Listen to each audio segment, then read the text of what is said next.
In the last section, we spoke about some of the different config that we put into our persistent volume claim. Now, at the end of last section, I had mentioned that there are some other possible options that we could put inside of here. We did not put these options in because we are going to rely upon the defaults for each of these. But there's one option in particular that I want to mention because it might be very important for you to use at some point in time in the future. Okay.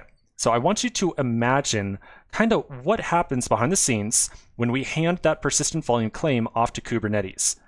And so if we look back at the diagram over here, remember at some point in time, we hand that pod config off and Kubernetes sees, oh, they want that 500 gigabyte option.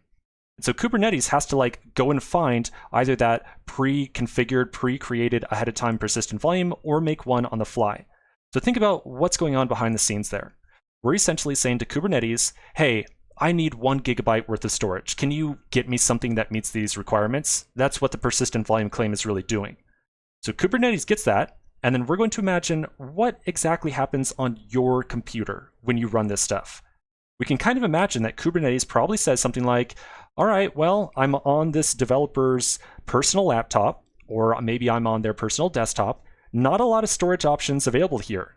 Pretty much all I've got to put any information in is your hard drive.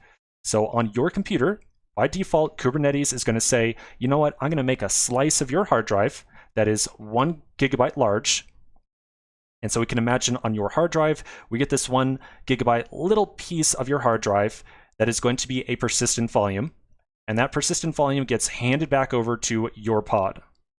So on your computer, when you ask Kubernetes for some amount of storage, there's really just one place for Kubernetes to allocate that storage. It's just your hard drive, and there's really not a lot of other options. Now you can actually see in the Kubernetes config where it decides to make this the default, where it decides to say, I'm just going to put it on your hard drive. To do so, you can flip on over to your terminal and run kubectl git storage class. So when you run get storage class, you're going to see all the different options on your computer that Kubernetes has for creating a persistent volume. Right now, we have a single option called standard. It is the default option. So if we do not specify a storage class with our persistent volume claim, the standard option